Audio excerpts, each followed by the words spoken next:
Fundamentals of upper limb innervation for pain management. As usual, I will start with anatomy and we start with covering the muscular system. So here, this is the external jugular vein. I remove it. And after I remove it, as you see, you will see the sternocleidomastoid muscle. I'm also removing that. So now you start to see the anterior the anterior scalene and the posterior middle scalene. Anterior scalene, middle scalene. Between them, you see the brachial plexus, and this is the internal jugular. This is the bulb, and this is the common. This is the carotid, and just a little bit of rotation. You see the carotid continue here as subclavian, and the subclavian eventually continue as axillary. So going after a few important bones, you have the scapula, you have the humerus, you have the radius and ulna, and then the carpal muscles, the metacarpals phalanx. We have three joints: the shoulder joint, the elbow joint, and the wrist joint.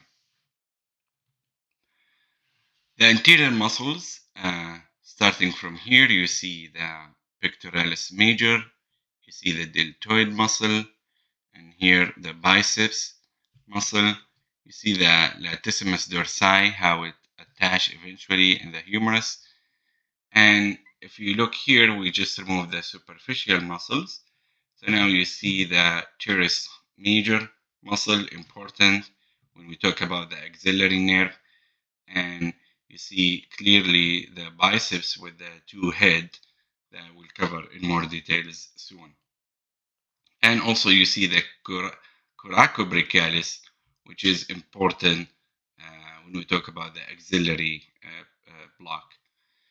Here from the back, you see the major big muscle trapezius, the deltoid, see the teres major here, and deltoid, and you see the triceps. And if you remove the superficial muscles, here you see the supraspinatus, and below that here you see the scapula, the infraspinatus here, and the teres minor and major. If you look at the anterior muscles of the arm, we mainly have the biceps muscle with its two head. So this is what we call it biceps.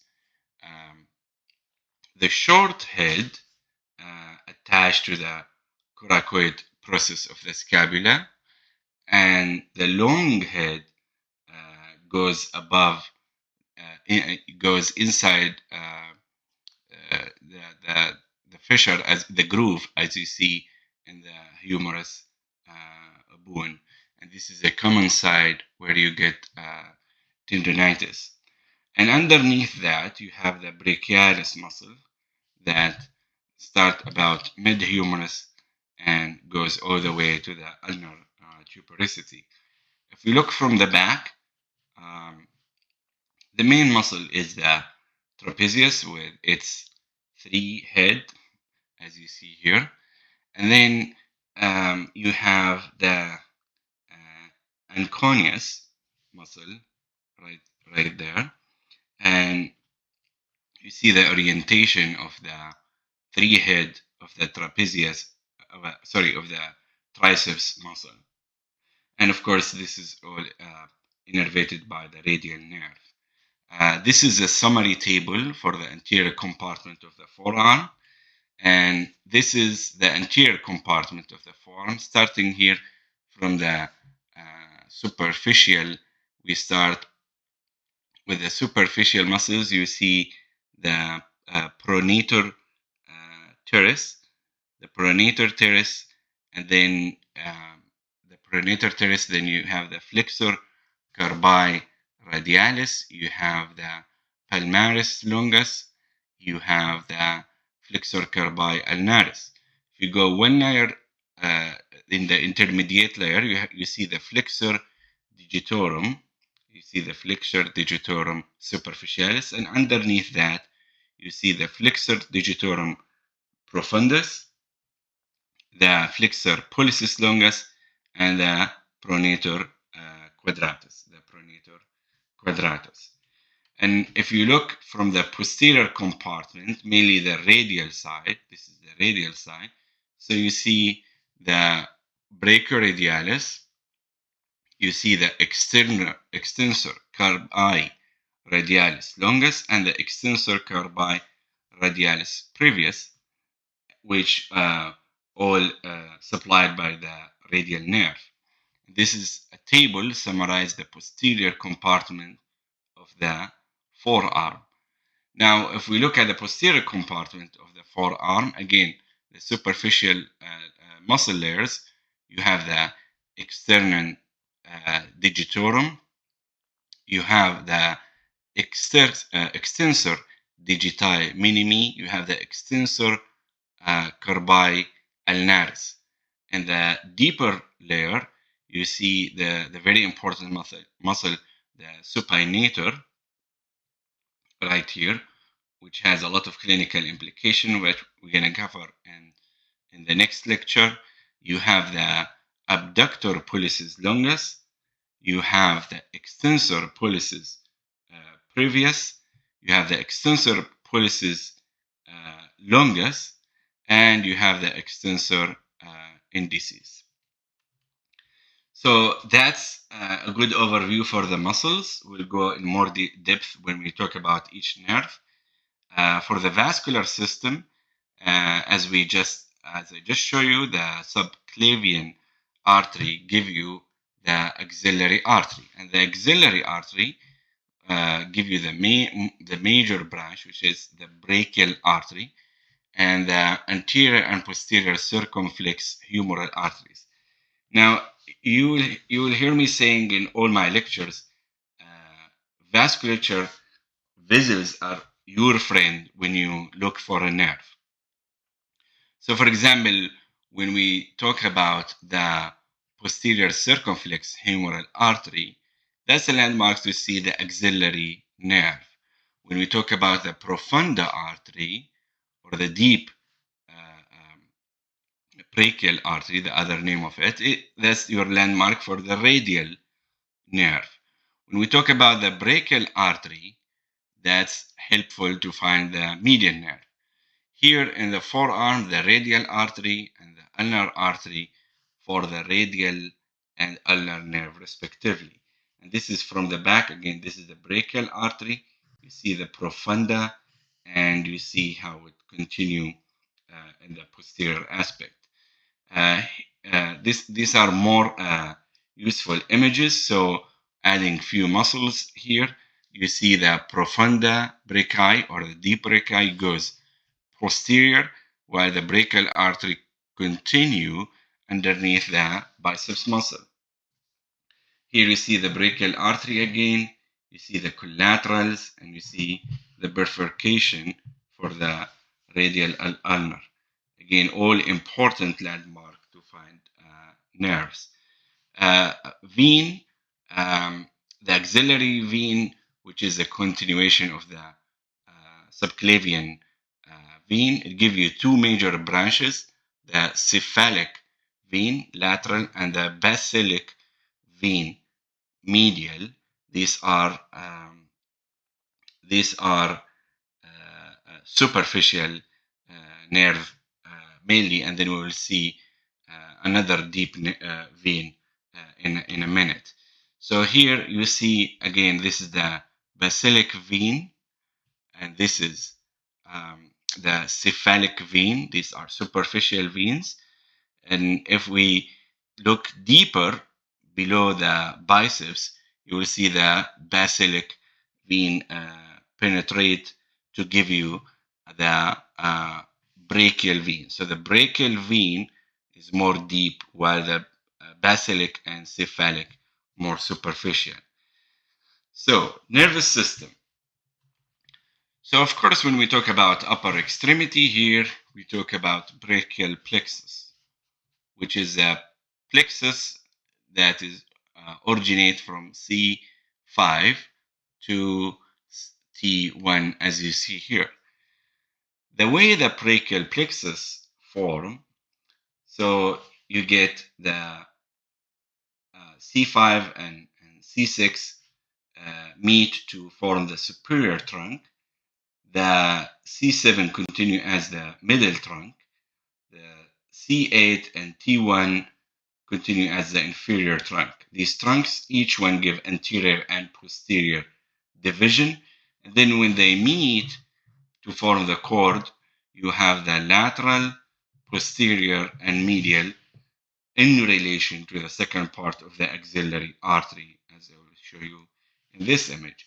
So here you have, this is the axillary artery in the middle. So behind the axillary artery, that's the posterior cord.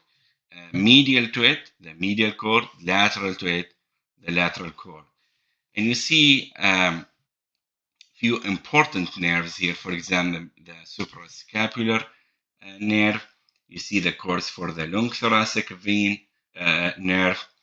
And you see the terminal nerves here, the median, ulnar, and radial, which we also I'm going to cover in more details. Why this is clinically important?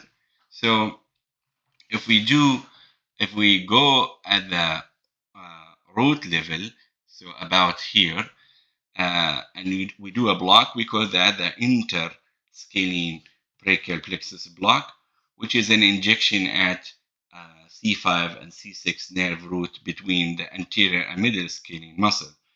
So this is your anterior scalene, this is your middle scalene. You see the classic traffic light, they call it also, you see here C7, depend on your where you are scanning. So this is a very good block for the shoulder and the proximal arm surgeries. Then if we go slightly lower at the level of the trunk, so here we have the superior trunk block, where you inject at the superior trunk before the suprascapular nerve emerge. So you see the suprascapular nerve here. So if you inject in this area here, that's called the superior trunk. And you see in the ultrasound image the superior trunk again between the anterior scalene and middle scalene. And you see the supraclavicular nerve, which is from the superficial cervical plexus. Not our topic for this lecture, but it's outside this area, outside the plexus. So this block has a similar indication like the interscalene. The advantage of this block is phrenic nerve sparing most of the time.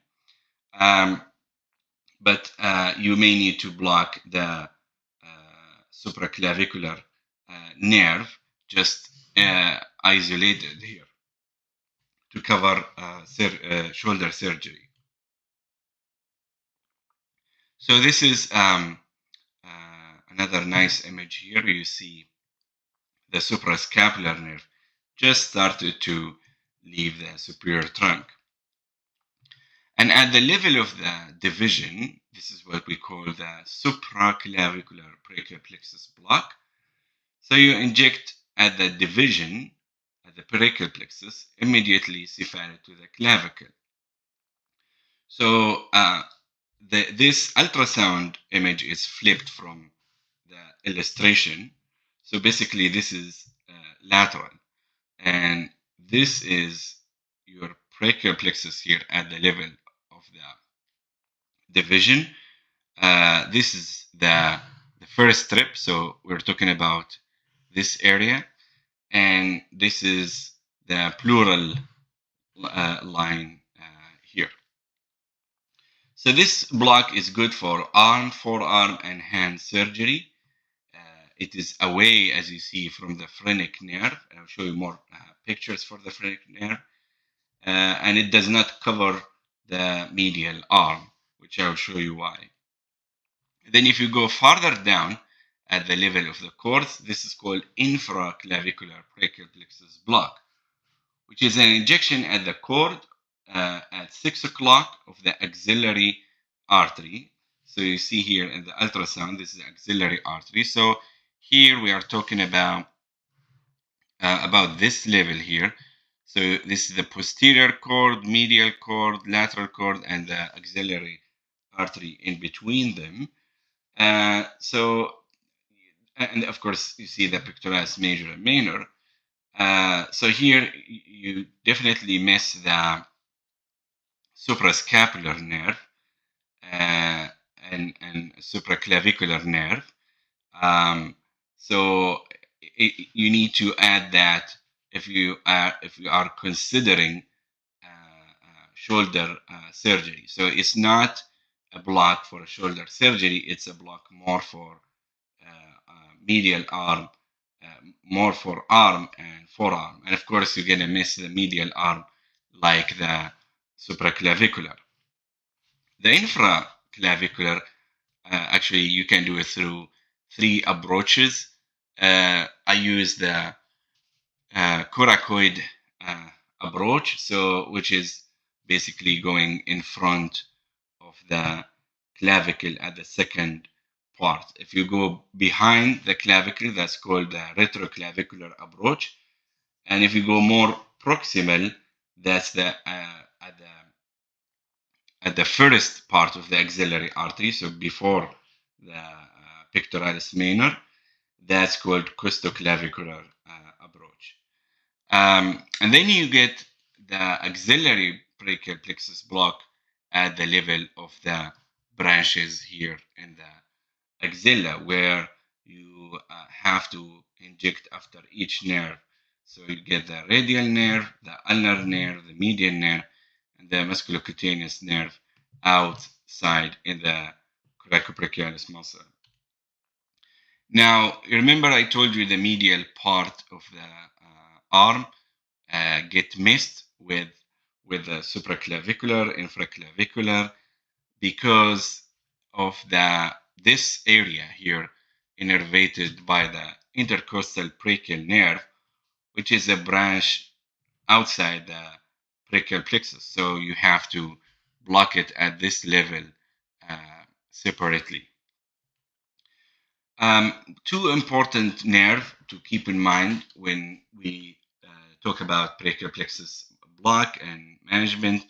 The first one is the dorsal scapular nerve, which is a branch from C5 root, and the long thoracic nerve, which is from the anterior rami of C5 to C7. The dorsal scapular nerve, so as you see here, this is your anterior scalene, middle scalene. Again, this is anterior scalene, this is middle scalene. So the dorsoscapular nerve pass posteriorly and often penetrate the middle scalene, as you see here.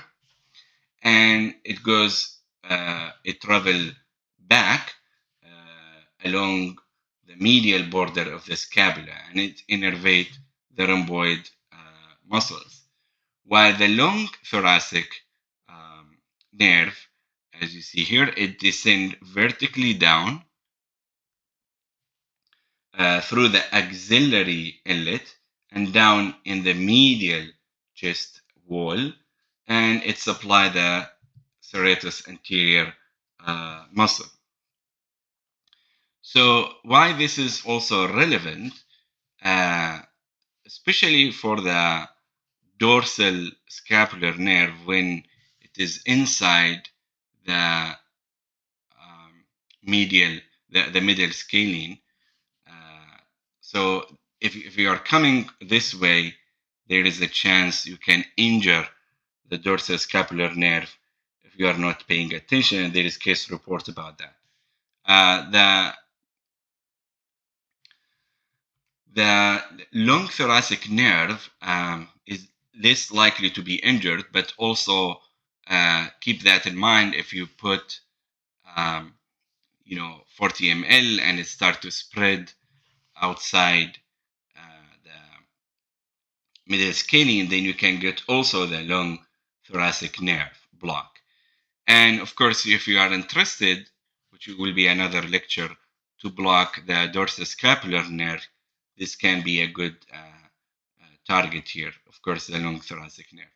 And this is a classic interscalene ultrasound with the traffic light of C5, 6, and 7. Another important nerves to consider. So if you look at these two pictures, can you guess which nerve they are? You can pause and think about it. So this is the phrenic nerve, and this is the vagus nerve. These are also clinically important when we talk about upper extremity innervation and block. And I will show you why. So this is the phrenic nerve right there. And if you notice, it came in from between the anterior and middle scalene, and it traveled in front. So if you front the middle scalene, so this is the middle scalene, this is the anterior scalene here, and then it depends where you are putting your ultrasound probe. You can either get so close to the phrenic nerve, or you can get slightly away. And this is why we have the interscalene and the superior trunk. And I'll show you a few pictures here to make it easier. Well, if you look at the vagus nerve, this guy here, it's away from brachial plexus. So this is another view. You see the anterior scalene, and you see the middle scalene, and you see the phrenic nerve and vagus nerve. So in this ultrasound image, remember we are around here. So here you see the phrenic nerve very close to the brachial plexus, just close to C5 between anterior and middle scalene. If you start to scan a little bit down, you see it traveling, moving along the anterior scalene muscle. So even if you want to do interscalene brachial plexus block, it's definitely worth looking for the phrenic nerve, because just a little bit of movement can move away from the phrenic nerve. And of course, you definitely don't want to injure the phrenic nerve with your needle. Now, the vagus nerve is another interesting one here and clinically relevant. I actually like this study because the first time I learned how the vagus nerve can be variable in location between the internal jugular vein and the common carotid artery. So as you see, this is very decent, I believe about 500 scan, and they found it, the nerve at these levels between 1, 2, 3, 4, 5. So one here, it is between the common carotid artery and the internal jugular vein. 2, it's also between them, slightly upper. This is a flipped image, and you can see they compress the internal jugular vein, so it's between them. Position 3, slightly more superficial, still in that facial plane between the common carotid and internal jugular.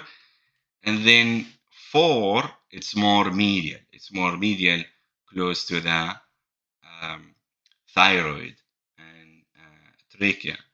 And of course, this is also important because, when we used to do stellate ganglion block under fluoro, you can also catch the vagus nerve. And here, position 5, it's more posterior between the thyroid and the common carotid, and position 6 behind the common carotid. So keep that in mind. Now, what are the peripheral nerve of the upper limb that we are interested on? So we have four main nerves. We have the median nerve, as you see here highlighted, this pink color, which very much came from the entire brachial plexus, from C5 to T1. Notice the the the course of the median nerve, and then here it's at this level it become anterior to the medial epicondyle. Now this is the radial nerve. The radial nerve make this unique turn around the humerus bone in the groove. There is specific groove for that, and also came from the entire brachial plexus. Of course, I will have lecture for each nerve, so we'll go over details of these nerves, how they travel, what kind of muscles, all that kind. But this is just to open your appetite. And here you have the ulnar nerve, which come from C8 to T1. It's the most medial nerve, and it's behind the medial malleolus at this level. And then here you have the musculocutaneous nerve, which cross the, the humerus, as you see, from medial to lateral, and it originates from C5 to C7. As I said, visuals are very important to find nerves, and also very important to avoid when you do this nerve treatment. So here we start with the axillary vein that give you the two major superficial branches, the cephalic and the basilic. And then the deeper branch here that goes deep, that's the brachial vein. If we look at the arteries, again, that's your axillary, and then your axillary continue here as brachial artery, and here it give you the anterior circumflex humeral artery, and you have the posterior from the other side. So the nerves, if you look at the radial nerves, start to take the turn posteriorly in relation to the humerus bone. The ulnar nerve is the most medial, and the median nerve is actually this guy in the middle. That's the median nerve, and of course, this is the musculocutaneous. So here I just rotated the image to show you from the inner aspect, the medial aspect, and what you notice here, that's the brachial artery in the middle between the median nerve and the ulnar nerve.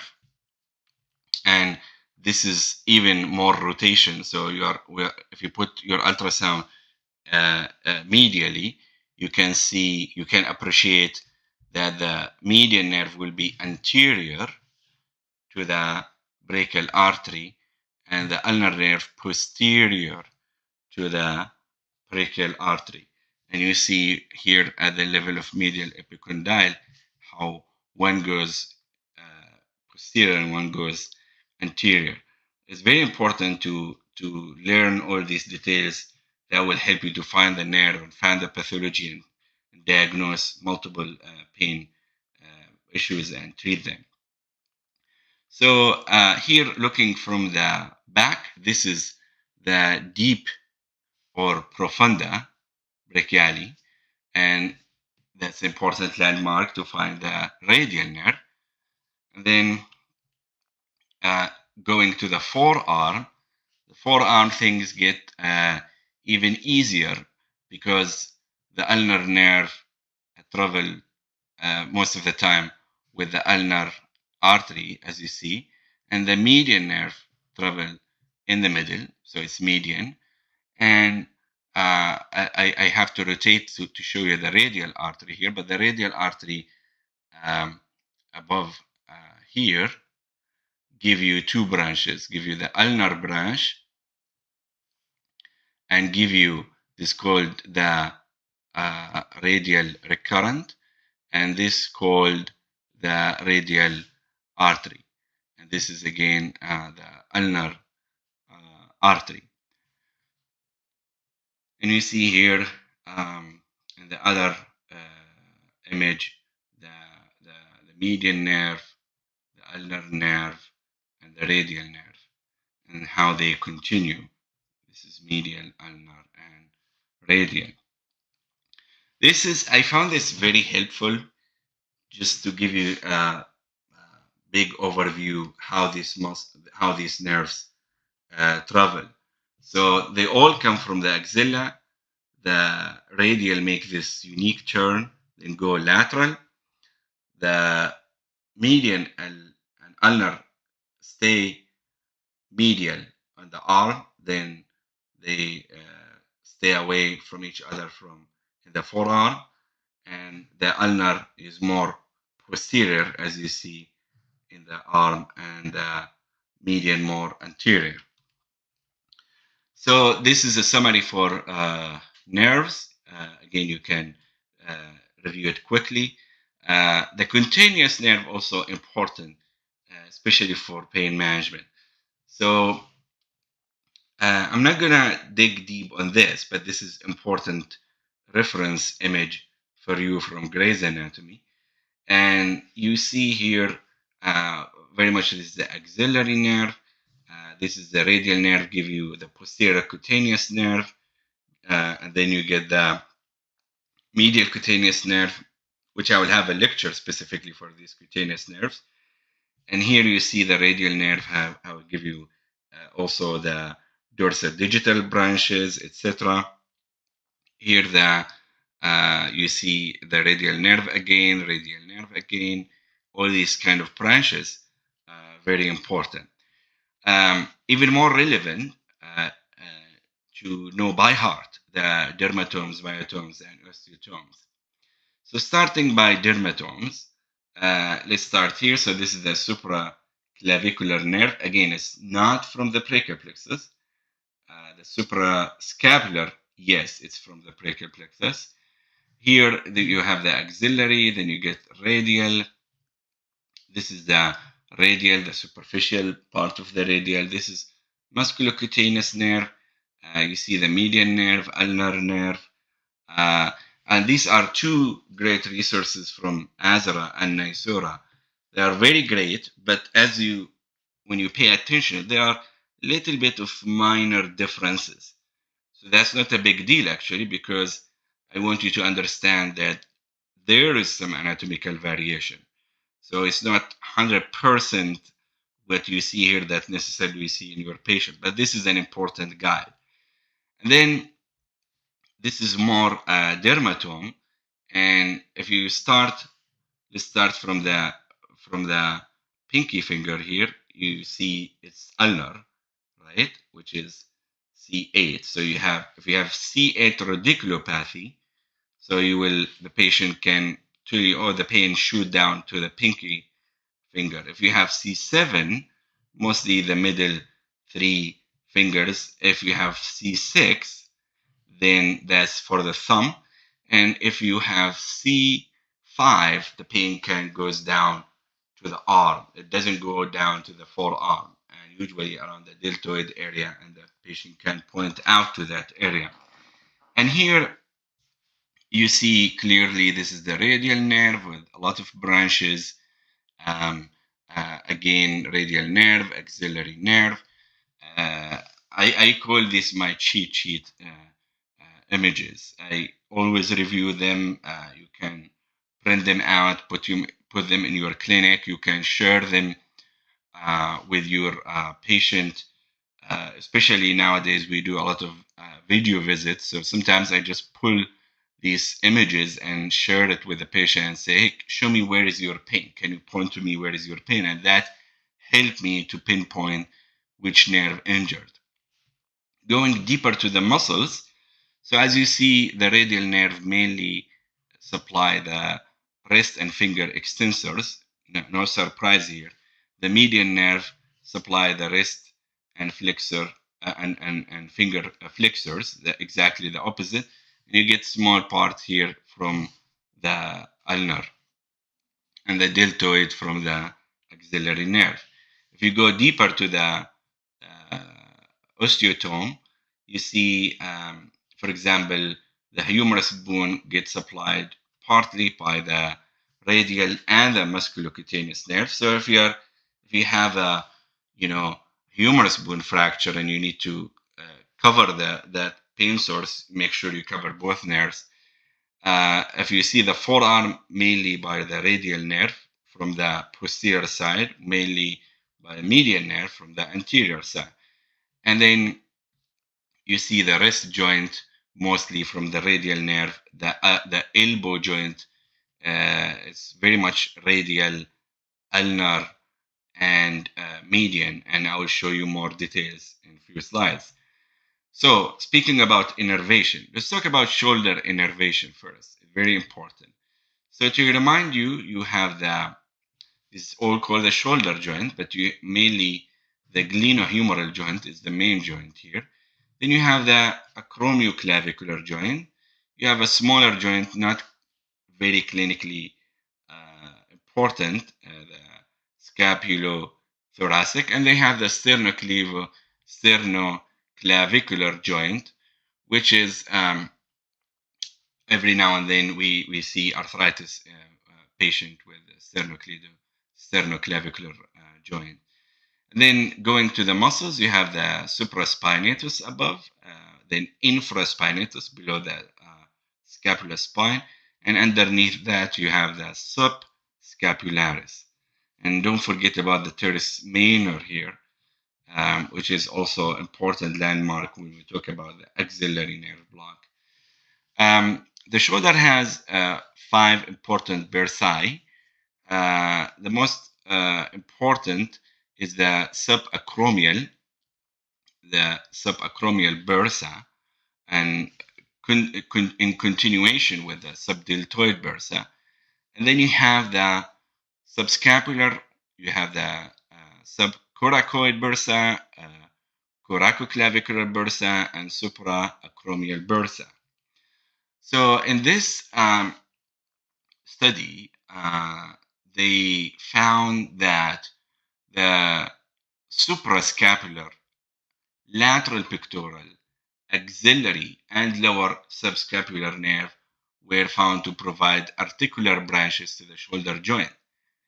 They found the highest density of nociceptors found on the subacromial bursa. And the scapular nerve arise from the posterior cord and descend obliquely across the ventral surface of the subscapularis muscle. They found the highest density of mechanoreceptor at the glenohumeral ligament. The most frequently identified innervation pattern comprised of three nerve, which is the suprascapular, axillary, and lateral pectoral. So here, if you see number 1 here, that's the lateral pectoral. And then if you see number 2, that's the suprascapular. You see number 3, the axillary.